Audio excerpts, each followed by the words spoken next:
Good morning dear students. हम आपके साथ present perfect continuous tense discuss कर रहे हैं।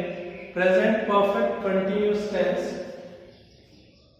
के जो इंटरवेटिव सेंटेंसेस हैं, इंटरवेटिव मीन टू से प्रश्नवाचक वाक्य हैं, उनके बारे में डिस्कस करेंगे। तो हिंदी में अगर हम देखेंगे तो कैसे ये वाक्य आपको देखने को नजर आएंगे और क्या पहचान रहेगी।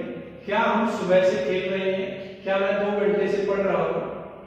तो रहे हैं कंटिन्यूअस टेंस है, सुबह से 2 घंटे से, ये प्रेजेंट परफेक्ट कंटिन्यूअस टेंस है। और प्रश्न पूछा जा रहा है क्या हम, क्या मैं, तो ये इंटरवेटिव सेंटेंस है। तो प्रेजेंट परफेक्ट कंटिन्यूअस टेंस के जो इंटरवेटिव सेंटेंस है उनकी पहचान हमें पता चल गई। प्रश्नवाचक वाक्य है, खेल रहे हैं, पढ़ रहा हूं, क्या मैं 2 घंटे से, सुबह से, क्या हम, ये पहचान रहेगी। तो जब हिंदी से इंग्लिश हम सेंटेंस फॉर्म करेंगे तो हमें स्ट्रक्चर ध्यान में रखना होगा कि इंग्लिश सेंटेंस फॉर्म करते वक्त हमें कौन सा स्ट्रक्चर फॉलो करना है, कौन से रूल्स को ध्यान में रखना है। स्ट्रक्चर क्या रहेगा सेंटेंस का?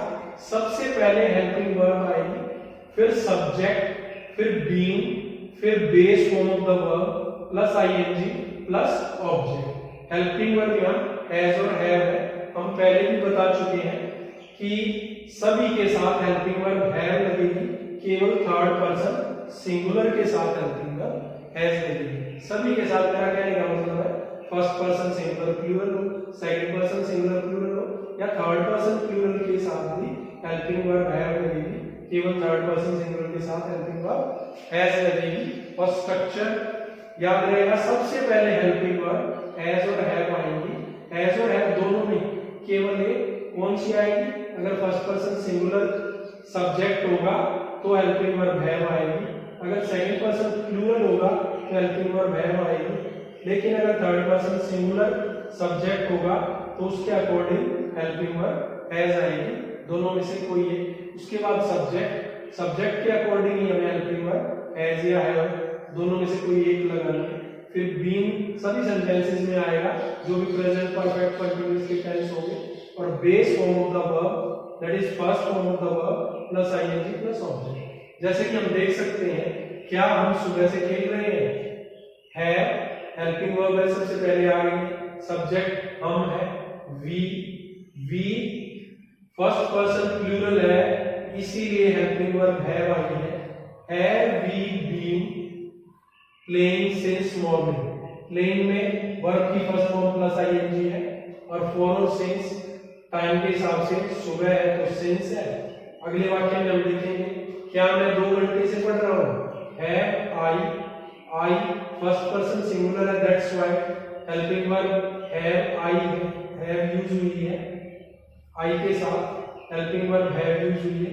फिर बीइंग, फिर first form of the verb read plus ING, for 2 hours, 2 घंटे से है, फिक्स नहीं है तो 4, और सुबह से फिक्स है तो सिंस मॉर्निंग। और कुछ एग्जांपल देख लेते हैं प्यारे बच्चों। क्या राम जनवरी से स्कूल में पढ़ा रहा है, has Ram been teaching in school since January. तो राम थर्ड पर्सन सिंगुलर है इसलिए हेल्पिंग वर्ब हैज आई है। और हेल्पिंग वर्ब इंटरवेटिव सेंटेंसेस में प्रश्नवाचक वाक्यों में सबसे पहले आएगी जब हम हिंदी से इंग्लिश में सेंटेंस करेंगे। क्या मैं 1995 से दिल्ली में रह रहा हूँ, have I been living in Delhi since 1995। क्या तुम 5 घंटे से पढ़ रहे हो, have you been reading for 5 hours. क्या वे 8 बजे से खेल रहे हैं, have they been playing since 8 o'clock।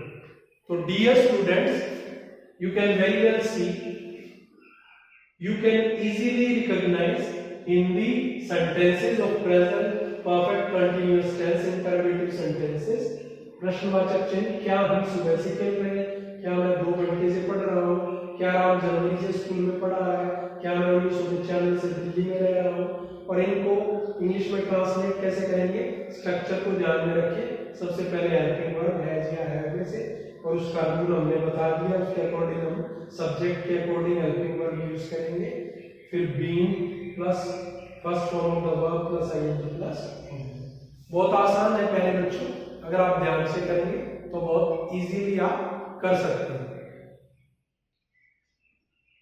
Thank you, have a nice day.